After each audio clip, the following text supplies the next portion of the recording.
Hi boys and girls எல்லாருக்கும் வணக்கம். இன்னைக்கு பார்த்தீங்கன்னா தேவரா படத்தோட ட்ரைலர் ரிலீஸ் ஆயிருக்கு செப்டம்பர் 10. இந்த படத்தோட ட்ரைலர் ரிவ்யூ தான் இந்த வீடியோவில் பார்க்க போகிறோம். ஸோ ஃபர்ஸ்ட் ஆஃப் ஆல் இந்த தேவரா மூவியில் ஜான்வி கபூர், ஜூனியர் என்டிஆர் அண்ட் சைஃப் அலி கான்லாம் நடிச்சிருக்காங்க. ஸோ இந்த படத்துக்கு பார்த்தீங்கன்னா மியூசிக் டைரக்டர் நம்ம அனிருத் ரவிச்சந்தர் இசையமைச்சிருக்காரு. ஸோ இந்த படத்தோட டேரக்டர் பார்த்தீங்கன்னா லாஸ்ட்டாக அவரோட ஒரு ஃப்ளாப் மூவி கொடுத்தாரு, சிரஞ்சீவி கூட ஆச்சரியன்ற ஒரு மூவி. ஸோ அதனாலேயே என்னமோ தெரியல இந்த படத்தோட ஜூனியர் என்டிஆரோட கை கோர்த்து இந்த படத்தை ஒரு பெரிய பிளாக் பஸ்டர் ஆகணும்னு சொல்லி ஒரு வெறியில் சுற்றிட்டு இருக்காருன்னு நினைக்கிறேன். அண்ட் இந்த படத்தோட ட்ரைலர் பார்த்தீங்கன்னா அதே மாதிரி தான் இருக்குது நினைக்கிறேன். ஸோ அதுக்கு முன்னாடி பார்த்தீங்கன்னா இந்த படத்தோட பட்ஜெட் ஒரு பெரிய இந்தியன் மூவிலே ஒரு பெரிய பட்ஜெட் மூவின்னு சொல்லலாம். அண்ட் இந்த படத்தில் பார்த்தீங்கன்னா ஒரு பேக்ட்ராப்பை வச்சு இந்த படத்தை எடுத்திருக்காங்க. ஸோ அதுக்கு முன்னாடி பார்த்தீங்கன்னா இந்த படத்தோட ஜூனியர் என்டர் பார்த்தீங்கன்னா ஆஃப்டர் 6 இயர்ஸ்க்கு அப்புறமா இது வந்து ஒரு சோலோ மூவி. இதுக்கு முன்னாடி பார்த்தீங்கன்னா ராம் சரண் கூட ட்ரிபிள் ஆர் மூவியில் ராஜமௌலி சார் டைரக்ஷனில் படம் நடிச்சிருக்காரு. ஸோ அந்த படம் பார்த்தீங்கன்னா எவ்வளோ பெரிய பிளாக் பஸ்டர்னு சொல்லி நம்ம எல்லாருமே தெரியும். நாட்டு எஸ் அதுதான்.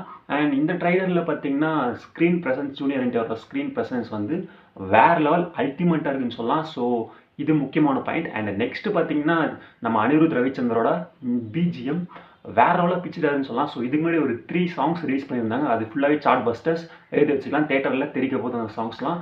அண்ட் அதுக்கப்புறமா ஜான்வி கபூர் அவங்க கொஞ்சம் லைட்டாக வராங்க. ஸோ அந்த ஸ்க்ரீன் ப்ரெசன்ஸில் தேட்டரில் பார்க்குறப்ப எப்படி இருக்குன்னு சொல்லி வெயிட் பண்ணி பார்ப்போம். அண்ட் சைஃப் அலி கான் கொடூரமான வில்லனா ட்ரை பண்ணியிருக்காங்க. ட்ரைலரில் பார்க்குறப்போ எனக்கு கொஞ்சம் அந்தளவுக்கு தெரியல. தேட்டரில் பார்க்குறப்போ என்னன்னு பார்க்கலாம். அண்ட் முக்கியமாக இந்த படத்தில் வந்து விஷுவல்ஸ்லாம் ரொம்ப நல்லாவே இருக்குது. ஒரு சில இடத்துல மட்டும்தான் தனித்தனியாக தெரியுது. அண்ட் கரெக்ட் பண்ணுறாங்கன்னு நினைக்கிறேன். ஏன்னா செப்டம்பர் 27 தான் படம் ரிலீஸு. ஸோ அதற்கு வெயிட் பண்ணுவோம். அண்ட் அதுக்கப்புறமா பார்த்தீங்கன்னா இந்த படம் வந்து விஷுவலாக சூப்பராக இருக்குது. லாஸ்ட் சீனில் ஒரு ஷார்க்கில் நம்ம ஜூனியர் என்டிஆர் வந்து பறந்து வருவார். ஸோ அந்த சீன்லாம் விஷுவலாக ரொம்ப சூப்பராக இருந்துச்சு. ஸோ விஷுவலுக்கு இந்த படத்தில் அண்ட் டெக்னிக்கலாக இந்த படம் ரொம்ப சூப்பராக இருக்குன்னு எதிர்பார்க்கலாம். அண்ட் ஸ்டோரி மட்டும் லைட்டாக சூப்பராக இருந்துச்சுன்னா இந்த படம் ஒரு பெரிய பிளாக் பஸ்டர் ஆகிறதுக்கு செம வாய்ப்பு இருக்குது. அண்ட் அதே மாதிரி தான் நினைக்கலாம். ஸோ ட்ரைலர் ரிவ்யூ பார்த்தீங்கன்னா அவ்வளோதான். இந்த விஷுவல்ஸில் அங்கங்கே கொஞ்சம் தெரிஞ்சுது. மற்றபடி ட்ரைலர்லாம் வேறு லெவலாக இருந்துச்சு. அண்ட் அதுக்கப்புறமா அனிருத்தோட பீஜம் சூப்பர்.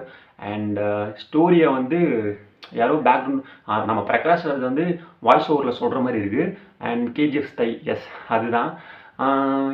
வெயிட் பண்ணி பார்ப்போம் 27 எப்படி படம் வருதுன்னு சொல்லி. தேவரா ஃபஸ்ட் பார்ட் இது மட்டும் தான். செகண்ட் பார்ட் இன்னும் ரிலீஸ் அனௌன்ஸ் பண்ணல. 27 வெயிட் பண்ணுறோம். ஸோ நீங்கள் எல்லாரும் எவ்வளோ எக்ஸைட்டிங்காக வெயிட் பண்ணுறீங்க இந்த படத்துக்காகன்னு சொல்லி மறக்காமல் கமெண்ட்டில் மென்ஷன் பண்ணுங்கள். அப்படியே நம்ம வீடியோ பிடிச்சிருந்தா லைக், ஷேர், கமெண்ட் பண்ணுங்கள். அண்ட் ஹோப்ஃபுல்லி இந்த வீடியோ உங்களுக்கு என்ஜாய் பண்ணியிருப்பேன்னு நினைக்கிறேன்.